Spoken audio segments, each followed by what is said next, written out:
Welcome to Turn a Page, the official comic book club for Nerd Initiative. Each week, the NI Bullpen will be covering the world of comics, talking to creators, deep diving into some fantastic stories, and much more. Now let's hand it over to the team and turn a page.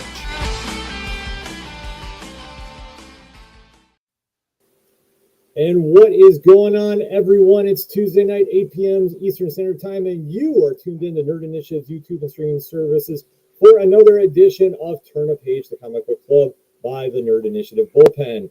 What is going on, everyone? My name is Ken M. You know me as the host of the ODPH podcast, and I'm also Nerd Initiative's comics editor-in-chief.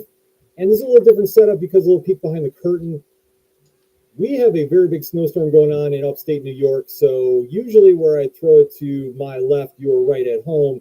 We're kind of doing this Brady Bunch style because he's not in studio with me, but you definitely know who he is. So take it away, Tom.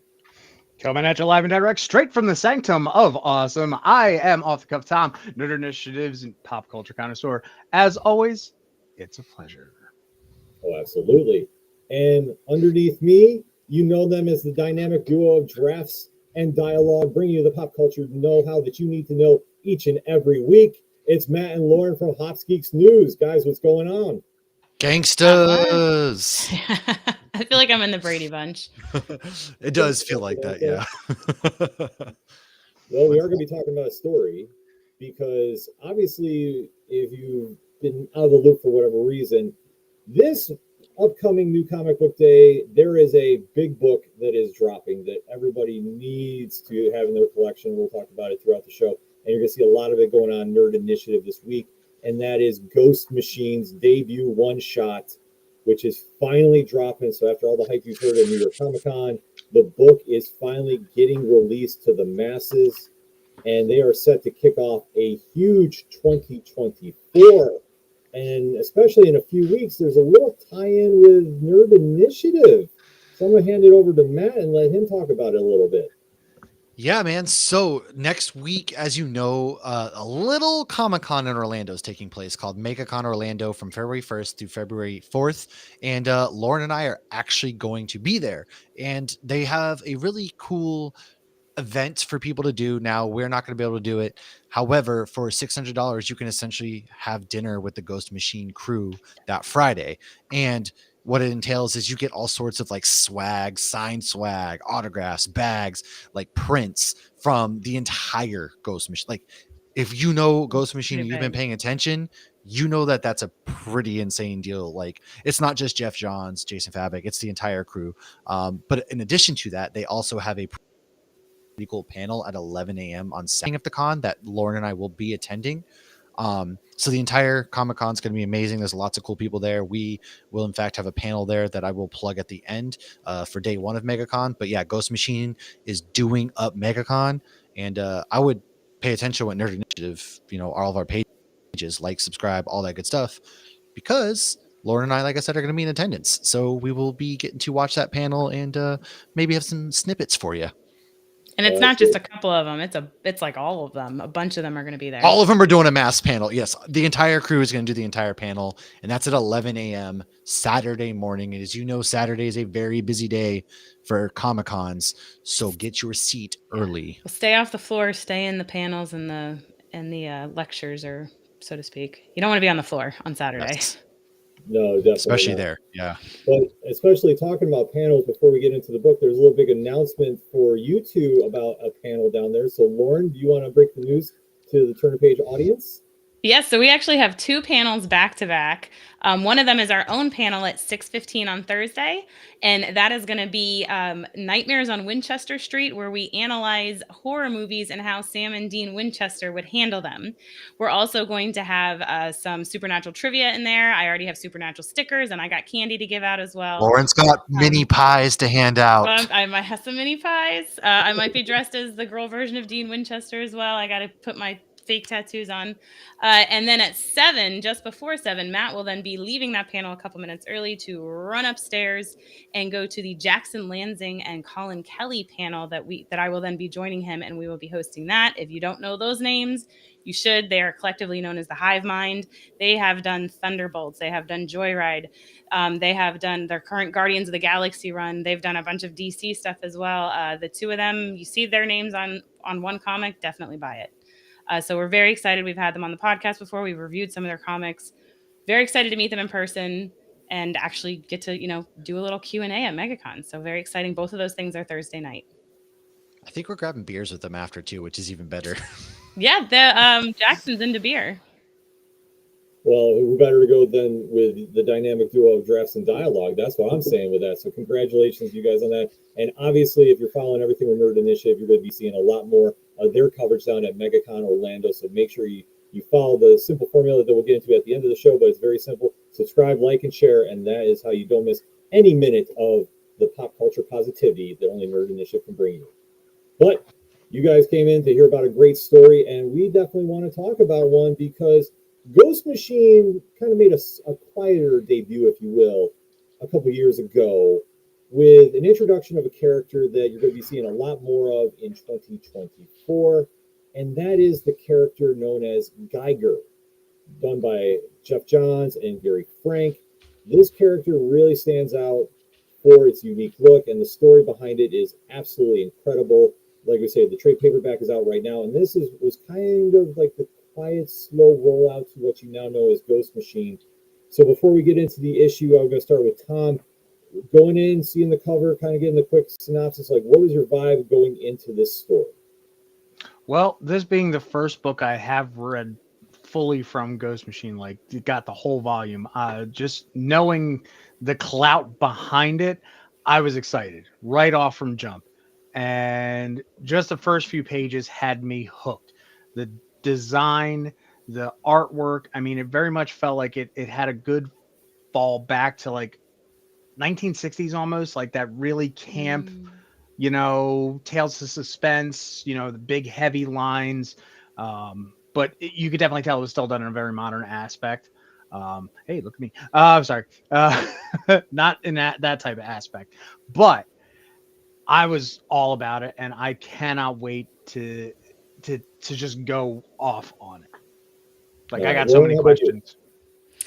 So I actually found one of the comics at my comic shop a couple weeks ago that was like gave a little bit of an introduction to some of the characters. So this wasn't my first time reading it, but that was almost like a tease. So I really loved fully diving into Geiger. And I mean, the cover, it looks apocalyptic. Clearly something bad went down. So I was already somewhat familiar with the character, but as soon as I opened it and seeing the full-on backstory and getting to truly hear, because we also, when we talked to Geoff Johns and Jason Fabok, we did hear a little bit of their, how they would describe Geiger as well. So I did know what I was getting myself into, but this comic still exceeded my expectations. I absolutely loved it from beginning to end and can't wait to read more, but yeah, I love it. Matt, how about you? Yeah, my first thought was a radioactive superhero of sorts. I'm in. And then I kind of dove into it. Didn't expect him to be as warm-hearted, if that's the proper term, because it's very surprising. But my initial thoughts were like the artwork is beautiful, and I thought there was a really cool tale in this post-apocalyptic world that we haven't really seen before. Because most of the time we see people mutated, we see all that kind of stuff, but never have we really seen somebody who has the ability to harness radiation due to a fallout or what have you. And I was pleasantly surprised. Mm-hmm. Yeah, I mean, just even looking at the cover for issue number 1 when it came out, you really kind of get a sense of like, okay, there's something going on here. And I love the imagery here that Gary Frank does with Brad Anderson on the coloring too. Just the skull facing back to Geiger as it's exploding. And that kind of really resonates a lot with the story, because as it starts kicking off, you start getting this, these scientists are going around and investigating what happened with this explosion. And then you start hearing a little bit more about Tyreek Geiger and everything that he had from his family and how he was trying to protect them, because this is when you start seeing the unknown war begin. Mm-hmm. And when nuclear warheads are getting shot off, it's never good, obviously. And you're seeing that he is very desperate to protect his family from the oncoming attack. And as they're trying to go to their bunker, I mean, you see the image of the rocket on screen right now of him, preparing for what's coming. He is trying to get his family inside the bunker, and yet his neighbors, who are the worst possible people ever, prevent him from doing this because they want to get into the shelter. She's the HOA president. What's that? Oh, without a doubt. Honestly, though, I think there is some deeper, I'm not trying to get any sort of political, but these two right here, I want to say they took from that couple in, I think, St. Louis. They Oh, were I know like you're the talking about. lawyer or whatever, that when there were the protests going on, he had his AR standing on the lawn, and she had. I think that was my first thought when I saw this. I was like, oh, they're pulling some deep, because this was 2021, so that was still relatively fresh when this was happening. So there's a lot of like pulling from real world, like this would probably happen in America. And man, as soon as I saw that, I was like, that's that two people. Like they're slick, but they're not that slick. Yeah, because obviously there are ramifications. They sit there and they're obviously trying to get in the door, but he yells, I mean, in that desperate plea too, for the next image. It's like he's sitting there screaming, I'm like, no, just shut the door, leave me. Because obviously what we find out later is he's sick with cancer, he's getting treatment for it. And then the door is shut, the bomb goes off, and then you're left in this moment where Lauren, like you're seeing this all unfold, and just the cloud goes away, everything's wiped away, and then they go 20 years later, and you're seeing that their scientists are experimenting about where the bunker is, and then you get to literally where he's standing on top. Mm-hmm. And you have that moment where he goes, you're trespassing. Like, you as a reader, like, take us through your reaction to this scene. Well, I knew he was protecting what his wife and kids had gotten into. And that scene too, I was like, please shut the door. Please shut the door. I hate when they're like, no, we're not going to do it without you. It's like, no, this is what the father or the mother or the parent wants, like, save the kids. So I think that in a world where, the neighbors right away are just every man for himself, he's found the only purpose he can find is to still protect his family, whether or not they're alive. And so he made that his entire personality, because what else does he have to live for? I do love, though, that he's all about books. It's because what else are you going to do? And I mean, that's the only way you can escape in a world where there's, no internet, no friends, no family left. He loses himself, ironically, in a book. Yeah.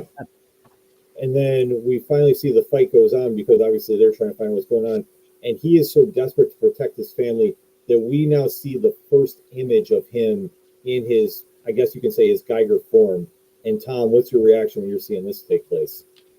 I thought this was great. One of my favorite things about this whole design here is that, typically when we see superheroes, and especially, if you throw back to the 90s and the big old barrel chested and over muscular sized characters, look at this. Look at his abdomen. Instead of getting like the six pack, we literally have the radioactive symbol right there. I thought that was just a great design choice. Not 9 out of 10 times we get the right there on the chest. Hi, how you doing? Nope. I got a belly full of radioactivity. I think this was so good. What also makes me wonder is, like, I love the fact that he's like pulled the Wally and has built a wall of trash with some sort of trash compactor somewhere. So this was great. The only other time I've ever seen a character like this that I've gotten a bit of a vibe with, when the first time I saw the character was cartoon Soldier Boy. Oh, Blight from Batman Beyond. Oh yeah. And noticing also, and I know this will be down further, his Screama sticks. I'm going to make that with, okay. What they decided to do with that's real science, ladies and gentlemen. So it gave me a bigger appreciation for what they do, not only as a weapon, but as a plot point. Yeah, no, John's really thought this out and just tied in so many little Easter eggs to every little piece of clothing, to geography that is involved here. Like, it's so layered. Like, that's another thing about the story that people don't realize, is just how much there is to fully invest with what you're seeing unfold, and not anything is a throwaway panel, which I loved about this entire run. Because as he defeats everybody and kind of goes into his next phase, take a look too. Also, if you saw that, even when he was talking, the bubble itself was radioactive, like it had the green on there as well. So that's just a tiny little detail that I just. That's why I love doing this. Well, this is another thing that Rob Lay's lettering. I mean, obviously, Cheersy winner really stepped up and really kind of made that impact there as well too. But we also see that obviously he's trying, as Geiger's trying to adapt to the world that he's in. We see the emergence of someone. And Matt, I know you watch Game of Thrones a little bit too. Did you get Joffrey vibes with this guy? Oh, without a doubt, this is Joffrey Lannister right here with his spoiled, childish mentality, how whiny he is, how demanding he is. Like he's the center of what's left of this world, and without a doubt, man. And then even when skipping ahead a little bit, come to find out like even his mom is around and just that grotesque beast that she is. Yeah, 100%. She needs a TLC show. Yeah, my 600-pound apocalyptic life. Oh my god, that would be ratings though. I'm not gonna lie. Just eating people. Yeah, because I mean, as you see, just how the world is broken down at this point, we do see the shot of Las Vegas that really just kind of stands out, and it gives you kind of an idea of like how the world has changed, and yet the prince is saying he's coming for you, glowing man. Because obviously he wants what's inside the bunker because it's this thing of mystery to a lot of people. But obviously Geiger is still on the belief that his family is there and he's separated from them. He wants to keep them safe and alive. And it kind of shows the ultimate sacrifice that he did as he's going along. And the only companion he does have is a unique animal known as Barney, which is the two-headed wolf. He's my new favorite character. We all know I go for the animals, so. Mm-hmm. And then as it kind of picks up, you do see a little bit of backstory of what is going on with Tyreek's diagnosis of his cancer and what he's doing to deal with this as well.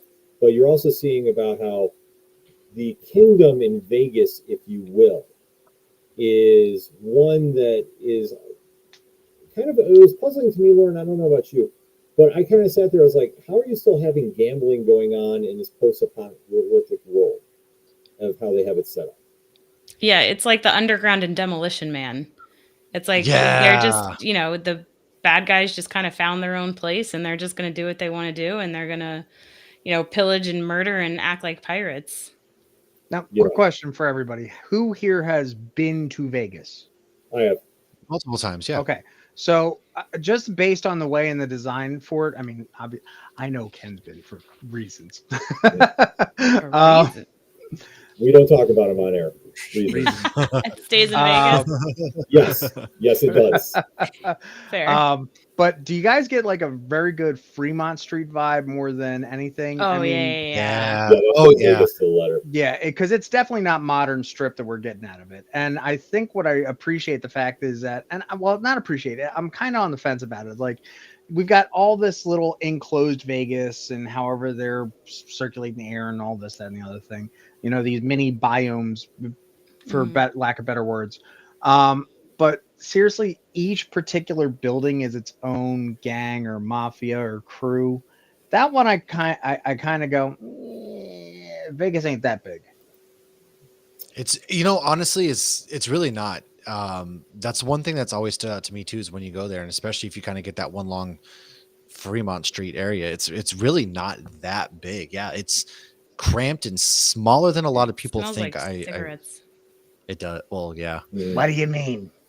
Ugh, I did not like Vegas. It's just missing the people that are flapping the paper, the little cards. Yeah, it's everything you see on the movies, like literally. Yeah, it's New Vegas is a little different in my opinion, but yeah, Old Vegas is still the classic ones from TV and movies, and that's kind of where you see resonate here, especially when you start seeing the gambling going.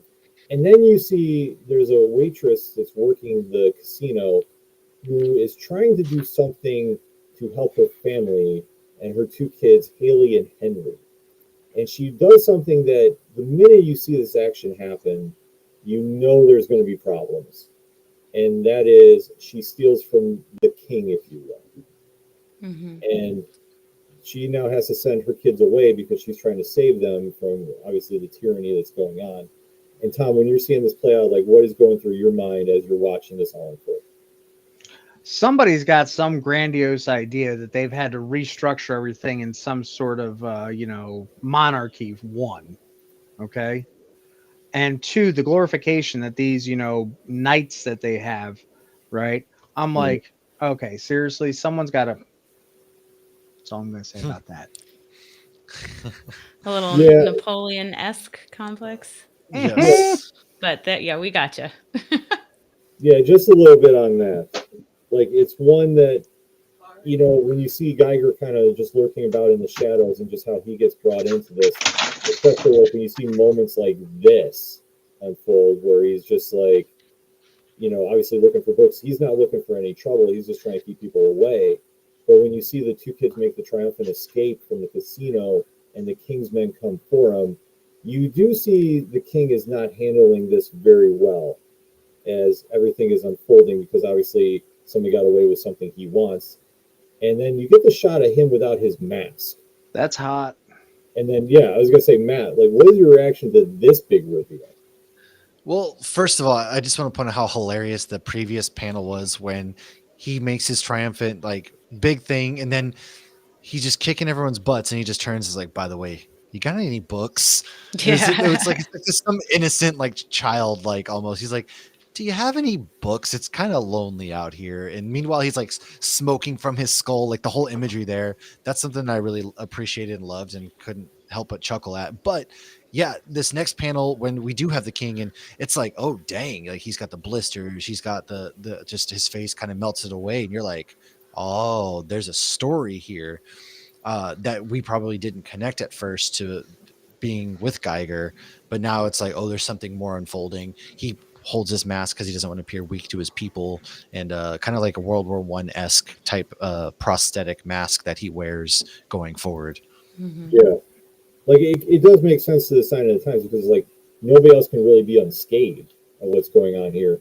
And then you see the eventual run-in between Haley and Henry and Geiger, and just the memories that are unfolding, because at this point, we don't really know what's going on. We just know that the kids are trying to get away for a reason. Geiger doesn't want anything to go on here, because as we're seeing the flashbacks of everybody's family unfold, I mean, Lauren, as you're seeing this go, I mean, this is probably one of the more emotional scenes, I think, in the Mhm. entire book. Oh, it's 100% heartbreaking because the mother realized, they made the comment that the daughter's about to be 16. And Mhm. so I'm sure that meant she was going to end up, becoming one of the professions that happens in Vegas. And, do you want that life for your kids, or would you rather take the risk of everybody dying? And honestly, it's worth the risk. I mean, she sacrificed herself for her kids. So it is incredibly heartbreaking, especially because you have this sibling dynamic. So Quick goes from acting like siblings to the older daughter, Haley, is suddenly becoming a mother. And I knew in that moment, I'm like, Geiger's got to get that paternal instinct. That's, he's got to kick in and he's got to save them. He's got to do it. And I knew the only way he would do that is if it were kids. So yeah, that was an intense scene, very emotional. But it just shows the hierarchy, and that like it's like a caste system that they've set up. So it makes Yeah. me wonder what Yeah. happened to the husband or the dad. Yeah, they never really touched upon that. They just basically keep showing that everybody's trying to attack Geiger at his home turf, that everybody's like obsessed with what he has in the bunker. And this Well, does lead to when they do show the king's initial onslaught onto Geiger's home turf. And this does not end well for anybody, because Geiger obviously has this, you know, defense mechanism set up. And after the king blows open the door to reveal that his family has died, mm, Tom, why don't you walk us through what happens next? Before that, if you notice, he was always talking through the door, Mhm. hoping that he was talking to his kids, to his daughter, to his kid and wife. And the fact that it literally just blew up in his own face, it's layered.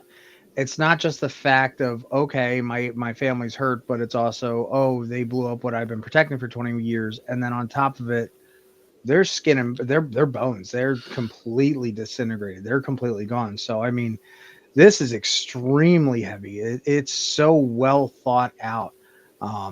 what's the next step? He's literally lost his goal in this post-apocalyptic life. Say that. It's a tongue twister and a Well, half, man. to touch on that too, though, Tom, what's even more heartbreaking, right, is you mentioned how he talks to the door. He mentions a line. He says, "I know you can't hear me." So when we come to realize that the door is open and it's skeletons, it's like, did he always know that they were dead? Or was it one of these, he hopes they were far enough into the bunker that they just couldn't come close enough to hear him because he couldn't. I say the second. Yeah. Right. That's where And I'm. I so don't think he he would like, have stayed there. because then later on he does make that other line that's like, I lost hope. And he was hoping, he had so much hope, so much put into the fact that his family was safe in this bunker. And one day they were going to come out and they were going to be reunited. And that went up in flames. And then that leads us to that really cool scene where he just melts his hand through that mask and just touches his face because he just wants to be a reminder to the king of what he could have done to him. And he wants him to live with that the rest of his life. And it's just such a badass scene in comic books. The king laughing at him was just showed pure Joffrey. Like ha ha ha, you've been. I killed Ned protecting Stark, Brave. and now I'm married to Sansa Stark. Right? It's 100% that. Yeah, they definitely tapped into a lot of those elements too. With this, entitled brat, thinking he can run roughshod over anybody, and with Geiger, and especially with how mentally traumatic what he's gone through, he realized like he's not dealing with somebody that's fearful of what the king can do, because Geiger's like, what have you done? Like, I've survived a nuclear blast. I'm a literally walking weapon. Like, what are you seriously going to do to me? And yet the fact that he starts mocking his dead family, it's game on. And Geiger is just sitting there trying to control his rage or like what's happening, but still leaves that mark on him. And you think the king would learn, but obviously, well, he's not that bright. He's arrogant. It's like mocking Michael Jordan when you're ahead. Like, well, there you just gave him like fuel to the fire. Or Tom Brady, 28-3. Yep. Or F around and find out. All of the above. He found out. Oh, literally. And I love how they do it, especially in this. There's a quick panel that I know we don't have on screen, but they do tie this back to Geiger Ground Zero with Dr. Molotov. And it really I like how they elaborate on that later. But as the next image shows, the family is committed now because Geiger's basically adopted the kids, that they're heading to Arizona. And this is a sequence, obviously, with what is taking place. Geiger has like one shot to, help find the kids sanctuary in this crazy world, but he knows like he's still dealing with his own trauma. And I mean, Tom, when you're seeing this unfold, like, how do you think this is all going to be, unfolding? Dad powers activate. It's not just nuclear power. It's dad strength activate. Is real. Well, I mean, you got to find somewhere to place your love, your anger, your everything. Yeah, he needed to refocus, and I think that with, like I said, dad powers activate, saving the kids and going to the only place that he would consider being a safe place, being at NORAD was a smart idea. Assuming that, the U.S. government's all on the up and up. Yeah. It's like Firefly. Oh, I know. It's the sequence that he's just obviously trying to do anything to keep these kids alive because he's already lost one family. He doesn't want to lose two. And he's still dealing with his own trauma as they're going through. Meanwhile, the king decides to go meet with the queen, shall we say, his mother. And she is not look like Cersei. Yeah, that was going to say, definitely not Cersei. As the gambling is unfolding, you do catch wind that obviously word of Geiger's movements have definitely made its way back to the kingdom, and the events unfolding there, that you're now having them get chased.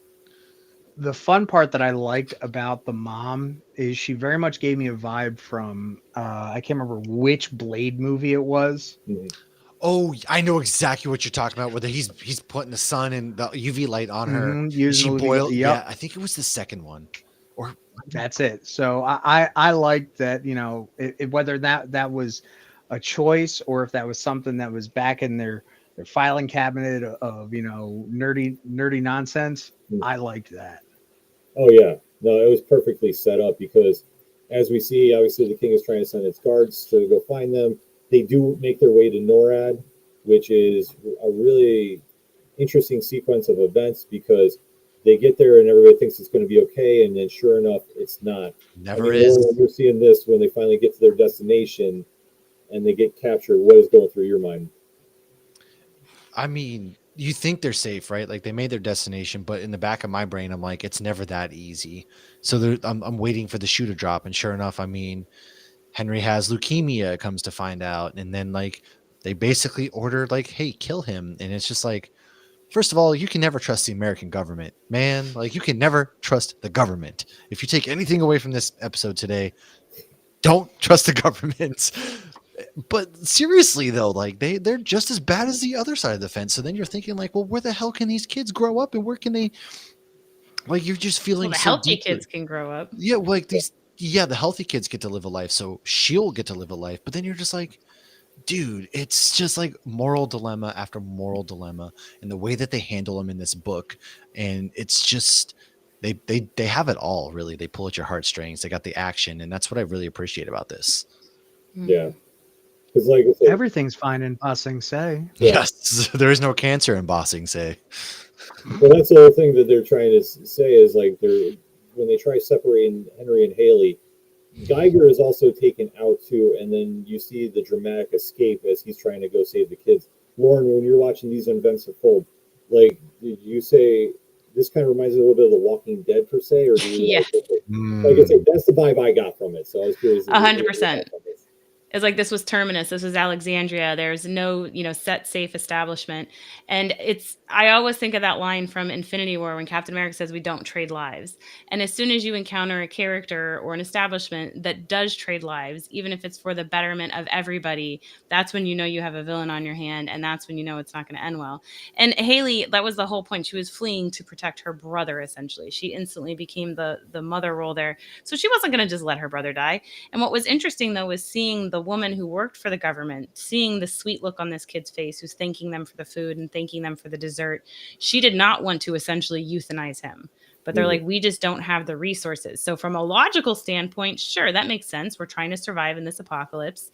We have only so many resources that needs to be applied to the healthy kids. What is it when, like in Cliffhanger, when you're hanging from the rope, cut the bottom person so at least you can be saved. But that's not what the hero does. And, Geiger's that anti-hero kind of thing. But like, he's not going to trade lives. Well, he's going to kill bad guys. It's like, Arnold Schwarzenegger. Yeah, but they were all bad. But you knew it was coming, but you didn't know it was coming. The leukemia thing totally threw me. But I did, when the kid said he was tired earlier, it's like they don't put lines like that in books for no reason. Like that was a little kid generally doesn't say I'm tired unless they're like, trying to get an iPad or something. Like ask my 5-year-old laying in bed right now. She hasn't once said she's tired. Yeah, my 6-year-old couldn't stop talking when he had a mouthful of dinner tonight. It's like, just calm down. So. But then when you see the events of full, Geiger and Barney make the big save, and then you have this panel that comes on, and it's just absolutely, the heartbreaking one right here too. I mean, Tom, why don't you walk us through this, your reaction seeing this? Leading up to this, we find out that his Eskrima sticks here. So people can understand, like, how is he touching them without having suits on? Mhm. Okay. Because the whole time prior to this, they've had suits on. Apparently these Eskrima sticks here are actual nuclear control rods covered in boron, which is, again, real science. So they keep him in check. So his levels are down. So apparently he can handle be around normal humans. It's like Soldier Boy. Like he gets the build up, and then so Soldier Boy, they just need to build him a vest with some rods, and Jensen Ackles can come back. Any chance to talk about Jensen Ackles? I mean, I'll have to send you. I got a great picture from Comic-Con. I'll send you. Anyhow. Yeah.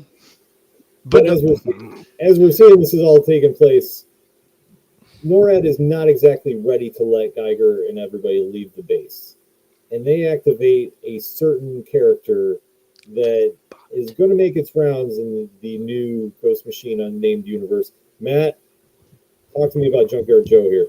Man, Junkyard Joe makes his appearance, but at the time they call him like the robot, right? So you don't really know anything about him. He's just like this robotic Ultron type character, right? He shows up and the two go at it, and it's actually a really good fight because Geiger's like, you're just going to send this hunk of metal at me. I'm going to melt it away. I'm going to take care of business in no time.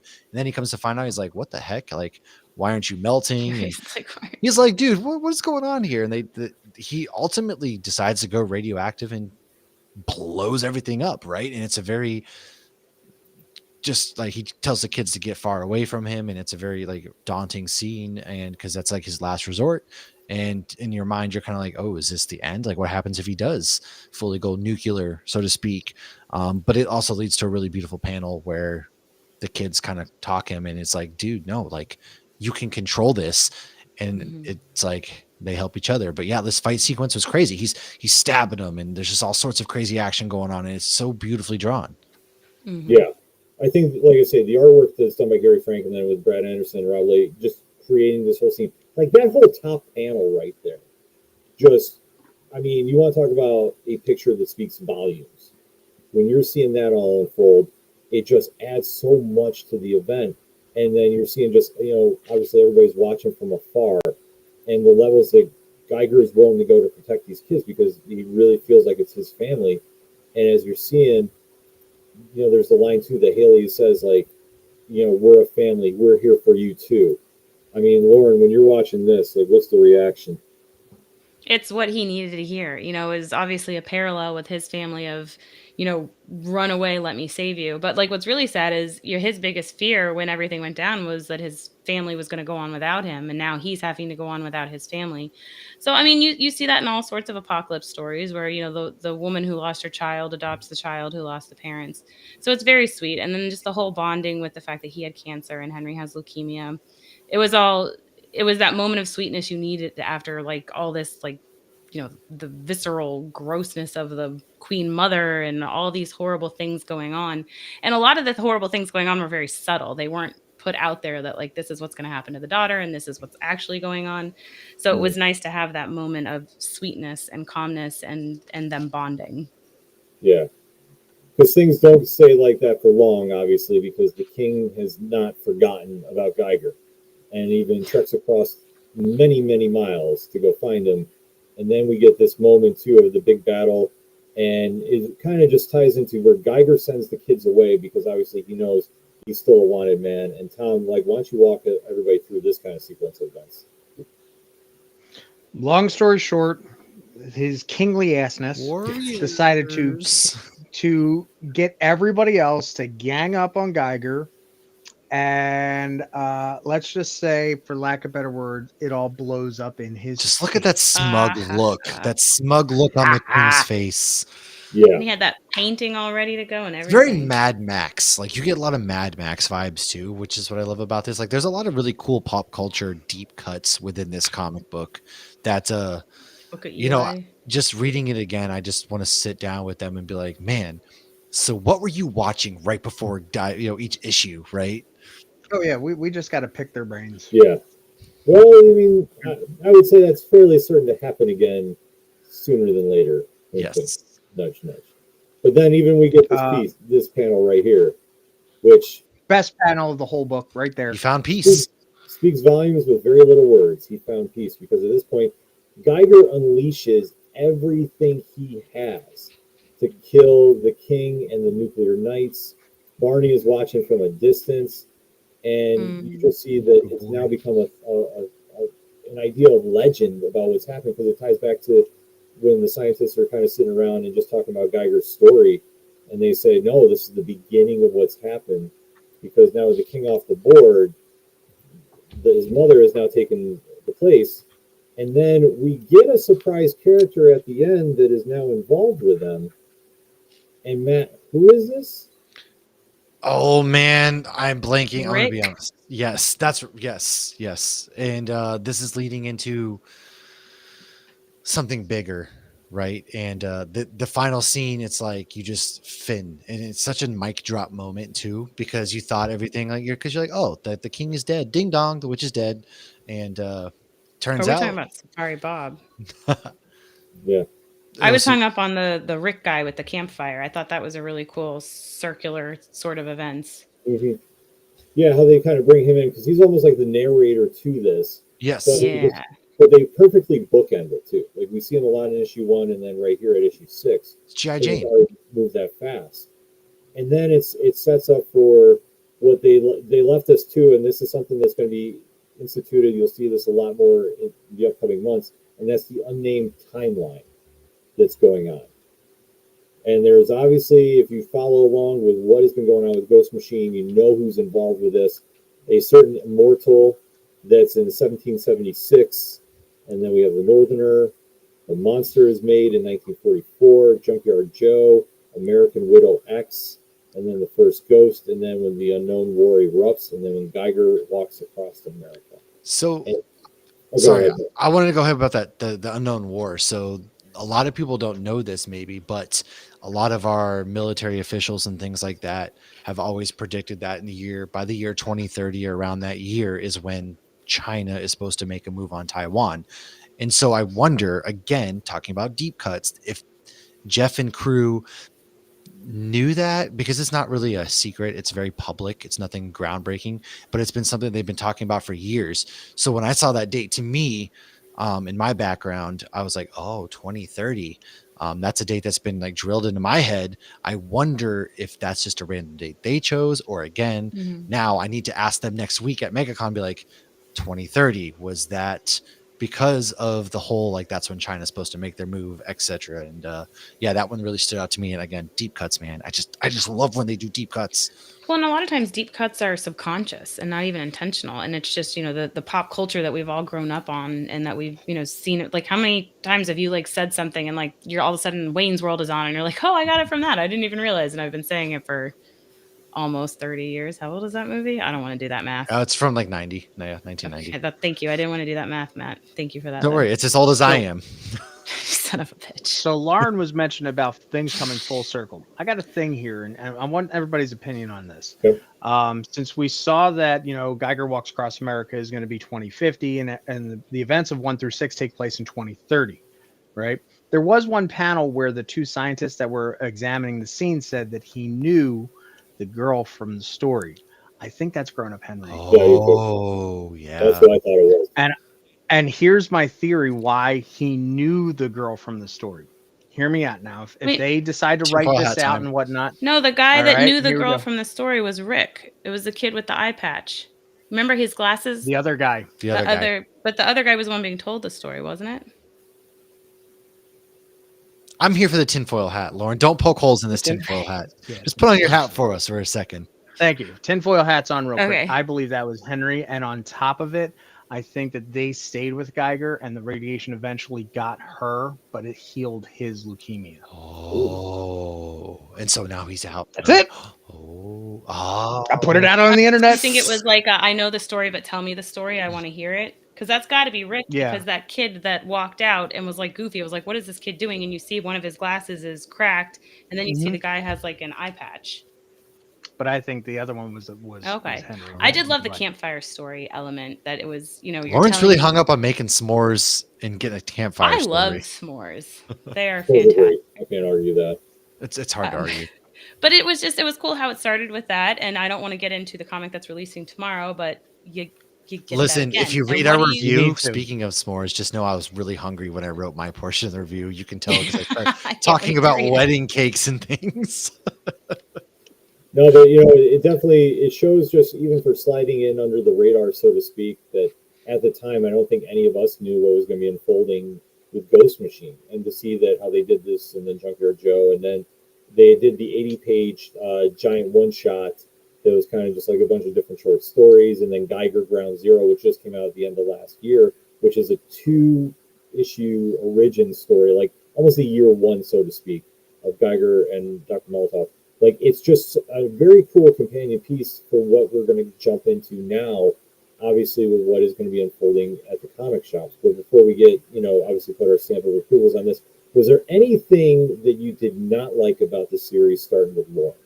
Oof. Make me do a first with that. I don't think so. I genuinely did enjoy the story from beginning to end. I can't think of anything particular that really bothered me. I would like to know how the two-headed dog has survived. Is he radioactive, or does this just not impact animals? So wolves are just safe from radioactivity. They just get two heads, Maybe. like the Simpsons with the Well, because you three-eyed look, fish. there's bugs. Blinky. They fought off bugs in the beginning, right? When But those Henry, were like bugs that had were like grossly mutated. Well, I yeah, guess and the wolf, okay. I guess, was grossly mutated too. He wasn't grossly mutated. He was adorable. He was I'm just waiting to see the More press head of that. pet. the goodest of boys. Yeah. Tom, how about you?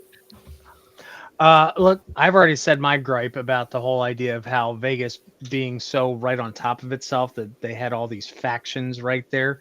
Aside from that, it's damn near perfect. I feel like it was a play on the cheesy themed motels or hotels. Oh, absolutely. I should say I've only been to Vegas once, and I was with my kids, so I didn't really do Vegas. I've been a bunch of times. You've The been highlight once, was you've I been did the every time Avengers essentially. station. No, I make every single time I go out there a different experience. That's fair. My best friend lives out there, so I frequent. But man, I'm with you, guy. I don't really have anything that I didn't like. I thought, the story flowed well, and everything just kind of was beautiful, and there was a lot of emotion behind everything. I guess the only thing, if I have a gripe, it ended too soon for me. That would be my one gripe, is I wanted more right away. So Yeah, I mean, there really wasn't anything I was wrong with it. I mean, I think that, obviously Geoff Johns does an amazing job with his storytelling. I mean, obviously his track record speaks for itself. And when you pair him with Gary Frank, who's another great storyteller with the arts in the book, like they really created this atmosphere of, post-apocalyptic, insanity. But they kind of kept a very human element too, which is one thing I really liked. And they didn't overwhelm you with it. Like they spaced it out just enough so you have those moments, and then they bring it back to the present time with the story that they're telling. So it wasn't anything that you were like, okay, I have to go back and read. I'm here now, okay, but it just was more a companion piece. That I think that if anything, but granted, this is nothing that's taking me out of the story. I felt it almost ended a little bit too cliche with the king, almost, just like you knew that was going to happen. But like I said, didn't take me out of the story at all. No. So that being said, we got to give our grades for this. So let's start with Matt. What's your grade on Geiger Volume 1? I mean, honestly, very, very easily, it's a 10 for me. It's not lightly. It's hard because then if I just sit here and say there's nothing that I have any gripes about, then I really don't. And I thought the artwork was absolutely amazing. I loved all the different pop culture references or different references within the book. I thought the writing was really well done about Geiger and how it really came full circle with the kids. I didn't even have a problem with the king. I hated him. That he was a villain, right? He was a one-off villain, but he did what you wanted in a villain, and that was hate his guts. Yeah, you hated him. So yeah, I mean, it's a 10. I can't sit here and say I have no complaints and give you like a 9.5. It just for the sake of not giving a 10, it's a 10. Fair enough. Tom, how about you? Look, like I said, aside from the whole Vegas thing, this is a perfect 10. Thank you. See, thank you.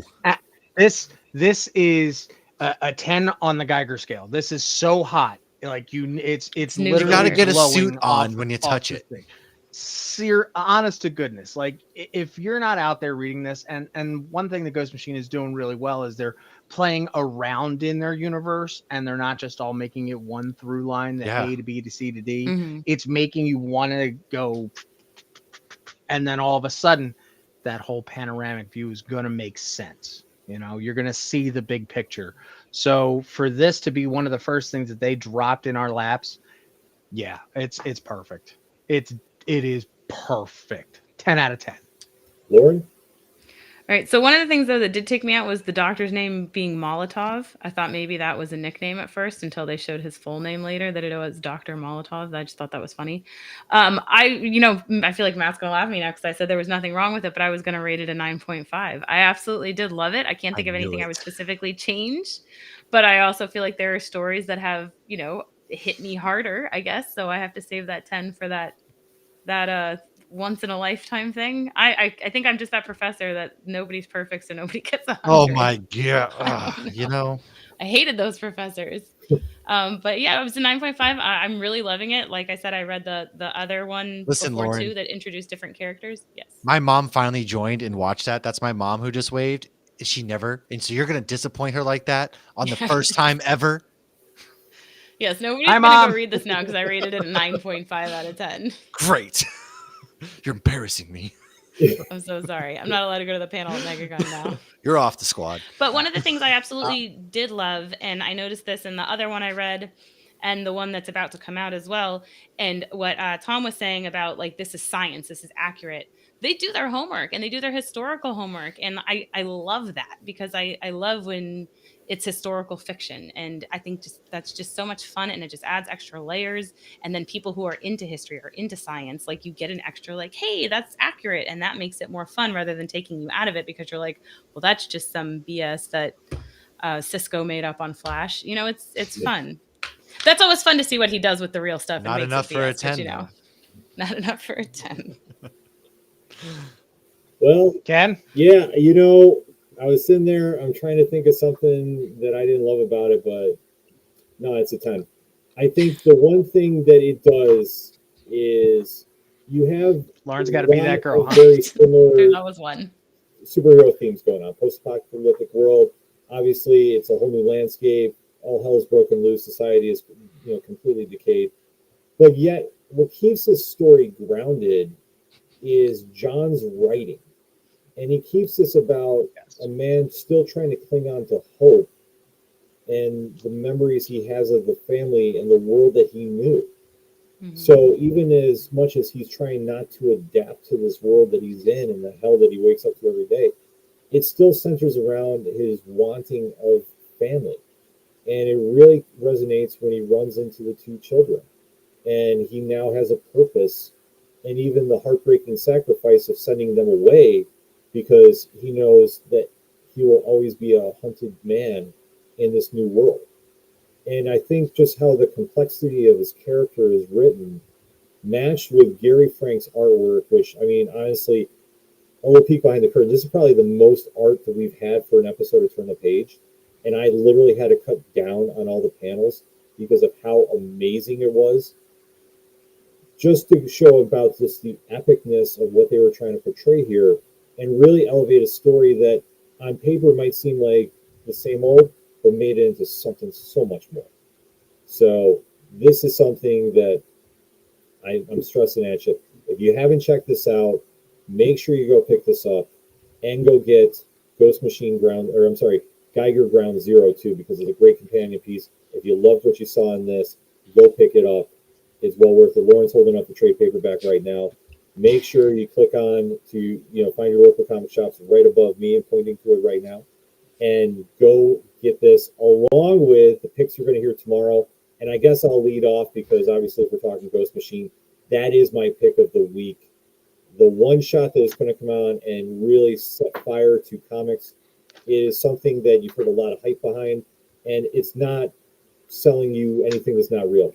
This is going to be a book that a lot of fans are going to be talking about, because if you're not fully invested on what this amazing lineup of creators have with this brand new company, by the time you finish with it, trust me, you're going to be all in and saying, what's next? Right. So, and it might seem a little overwhelming because a lot of different characters are named, but it's not at all. And they lay it all out beautifully. So just pick one of them up and start reading. Absolutely. Honestly, yeah. I needed more. I'm most excited for Redcoat personally because I'm a history buff. So like Ken was saying, there is literally going to be something for everybody. History, like Lauren even touched on it, man. If you love science, that's for you. And I would recommend going back to listen to our interview with them, because they really, Geoff and Jason really go in depth on that. So I think a lot of people are going to hopefully pick this up, and then April is not going to be able to come fast enough for any of us with the things that they're doing. April's going to be the best month of the year, maybe comic book wise. There's a whole lot of ball game left, but so we'll see. A lot of stuff, yeah. Without giving too much away, April is going to be an insane month for comic readers. But when we say stuff like that, like we truly mean it, because there's if as long as everything is slated that comes out, man, it's gonna be so much fun. Oh. That being said, I mean, Matt, why don't you kick us off? Where are you picking up at the shops? Where you recommended? Oh man, this is Image, one of my favorite books that has been coming out, aside from another one I've talked about, but the Schlub, man. Ryan Stegman, Kenny Porter, Tyrell Cannon. They've gone in and they've done something really special that breaks you away from the traditional superhero story arcs, that if you're just tired of superheroes, this does something so much different. It was a 6-issue arc. Now, the reason why I really want you guys to pick this up, because there is many more arcs planned. They just don't have the green light yet. So this does like softly wrap it up. It's very emotional, and there's like some really triumphant moments. Tyrell absolutely just goes in there, and the artwork and the layers that he really builds within his artwork, and just the minute details down to like blood droplets, is some of the finest work that you're going to see in comic books right now. And so go pick that entire issue up. If you want to wait for the trade, do that. But man, please, I want more of this to get made. So make sure you're going to grab that this week. Excellent pick. Lauren, what you got? So I had this week from Marvel, I had Star Wars Thrawn Alliances. So if you are familiar with the recent trilogy, the books from 2017 by Timothy Zahn, they're basically comic booking those stories. These books are where I fell in love with Thrawn, and why I don't actually think Thrawn is a villain. He is a fantastic character. He's in my top 5 Star Wars characters. And if you watched Ahsoka or Star Wars Rebels, or if you didn't, if you're a Star Wars fan, you should 100% pick these up. They did the first book, which is just Thrawn, and it was a perfect little concise collection of basically the story from the novel. If you don't want to read the novel, you should read both. So the Thrawn Alliances was part 1 of the second book, so they have to break this one up more. This one is my favorite book, partially because it takes place on Batuu, which is the planet at Disney World. Bright suns. But also because it goes back and forth between Anakin and a young Thrawn, who's still part of the Chiss ascendancy, and Grand Admiral Thrawn with Vader. And so the stories are parallel and they go back and forth. And the art is absolutely gorgeous. I know you saw the one cover, or the variant covers are covers like I want these covers to frame. They're so absolutely gorgeous. But also the art when they're on Batuu, they did a good job of making it look like Disney. And so as somebody who goes to Hollywood Studios a lot, I just loved that little extra piece of whatever. But absolutely, if you're a Star Wars fan, you have to read these comics. And if you have time, read the novels as well, because they're all fantastic. To the Spire. Yes. Absolutely. Meet you at the Cantina, Oga's Cantina. Tom, how about you? Great pick, Lauren. I don't know. Look, I'm in my space. Obviously, Power Rangers 116 is coming out with Missy Flores, Adam Gorman, Marco Renna, Joanna LaFuente. They are doing like Zordon's work. All right, let's put it out this way. With everything that's been going on right now with the Darkest Hour storyline, the sharp turn that we're getting here, and getting a Draken story like mixed in with all of this, I'm totally down for it. I cannot wait for you folks to check tomorrow and see this amazing review, because I mean, honestly, think about this, Ken. Have I said anything bad about Missy's writing yet in 16 issues? No. And I know Power Rangers. Yeah. Just a bit. You're the Power Rangers connoisseur. So trust us, like we defer to you about that. But in all honesty, if you haven't read Melissa Flores' run on Power Rangers, it is the thing of legend. And it is. She's playing in the sandbox, and she's picking all the great parts. Yeah, even if you're not super into Power Rangers, I highly recommend starting at issue 101 and jumping in. Trust me, it's more than just for the fandom. Like, it is just an incredible story that she's doing. Her and Simone Gianfelice, like, I mean, the whole team there is just crushing it. Boom. So, a lot of great picks this week, and obviously we'll be kicking off our coverage officially on nerdinitiative.com, 9 a.m. Eastern Standard Time. So you click on that QR code and make sure to check out every half hour on the half hour. A lot of reviews coming.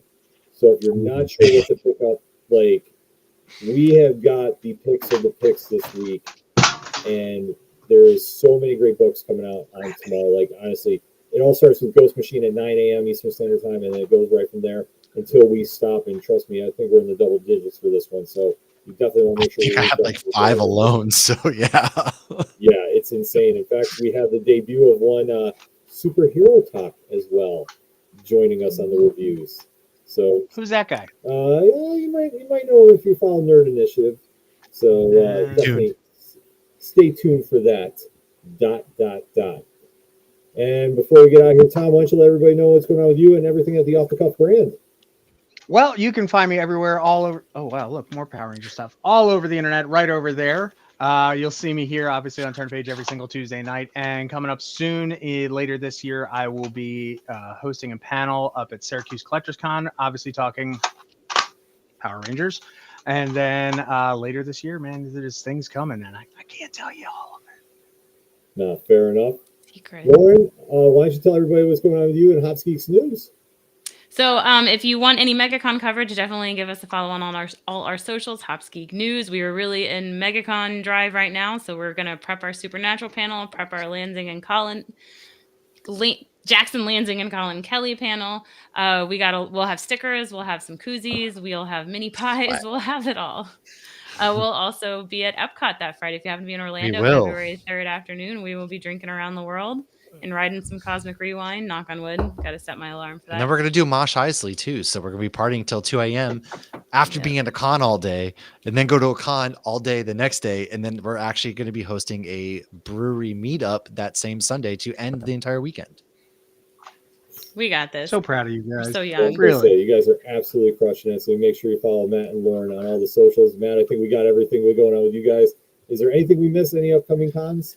No, I mean, aside from MegaCon, you get a month break, and then you can come and see us back-to-back weekends, or pretty much me, at GalaxyCon Richmond, which I am pretty much going to have a Batman panel there. And then also AwesomeCon is the weekend right after GalaxyCon, or it might be flipped in my head. Either way, look them up. However, lots of great guests going there. I'm going to be at both. So come say hi. Hopefully I meet up with Tony and crew up there at AwesomeCon.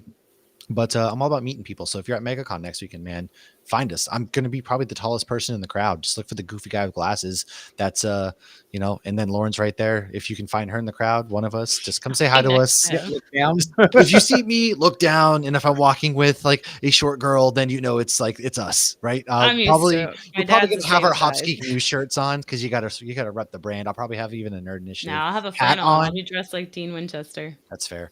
So yeah, come find us, man. That's my biggest thing. We love meeting people. So come see us. Come make us feel like we're somebody. And thank you. Oh, absolutely. And for anything going on with me and the ODPH team, because we got a lot of stuff in the works, it's simple odphpodcast.com and click on that QR code. We do love the QR codes here at Nerd Initiative. Speaking of Nerd Initiative, there's a simple checklist that you gotta make sure you're doing because there's a lot of content on the way, and it's a very simple one. You make sure you hit that subscribe button to the YouTube channel or wherever you're watching fine programming, such as Turn Page On. You make sure you click that bell notification so you never miss a moment of pop culture positivity. And hit that like button because the powers that be love seeing that like button. It helps boost the algorithm. It says, hey, we want more content, much like Wrestling Night Live. Wrestling Night Live. Going to Netflix. Yep. Which, trust us, Rich and I will have much to say about the big WWE to Netflix news going on. It's also Royal Rumble weekend. There is talk of a Wrestling Night Live giveaway. So you definitely want to make sure you stay tuned for that. And that all goes down 8 p.m. Eastern Standard Time on Nerd Initiative social streaming networks on YouTube. So if you click that subscribe button, you click the like, you click the follow, you don't miss it. You can join in the chat and boom. That giveaway I heard is actually the number one contender spot instead of Cody Rhodes to face Roman at WrestleMania, believe it or not. I can't confirm or deny. That's why you'll have to tune in and find out. Much like all the other great programming that's coming very, very shortly to Nerd Initiative. So you definitely want to make sure you're checking all of that out. And it all goes to the website, which you see that QR code right there. The newsletter is out, so we've been screaming about signing up for that. So if you did, you got a whole lot of information that you definitely can apply to your nerdum as you're going forward in the year 2024. There's a lot of events you've got announced there. Not the whole deck, though, so you definitely want to make sure you subscribe now. Go to the website, go check out the comic book section, check out everybody's amazing work that you see here in the bullpen, because I will go on record, we're the hardest working team in comics reviewing, bar none. So if you think otherwise, add us. We like having that conversation. What else could we really say? Nerdinitiative.com is where you need to go. Also, because we are contractually obligated, we have to talk about the merchandise. Because if we don't talk about the merchandise, we get dinged. So you definitely want to make sure you swing on over there. And if you're lucky, you can get a hat like Matt has right now that he's rocking in there that you might see at MegaCon. Also, some brand new gear is coming out for Wrestling Night Live. And, I've been hearing rumor about Turn a Page, so we'll have to check that out there as well. So if you want to go support Nerd Initiative in the physical form, boom, right there it is. Go sign up, go get some shirts, go get some tumblers, hats, you name it, we got it. And also, we have the latest show at Nerd Initiative, which I almost forgot about, Cinema Smackdown. And there's a vote going on right now. So, boom, click those QR codes, get your voice in, vote often, vote now, and definitely make sure you don't miss the next episode of Cinema Smackdown. A lot of things happening there. And like I said, I don't want to play spoiler. That's why you need to go sign up and subscribe and don't miss a minute of the content. True.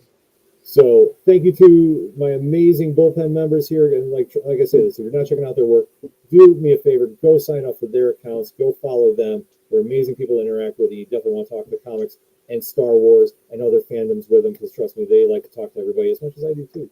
And especially if you catch me at a comic shop, you know what I'm going to tell you. If I got a great issue in my hand, such as Ghost Machine, and I see you struggling to find something, I'm going to hand mine off to you until you turn a page. We'll see you next week.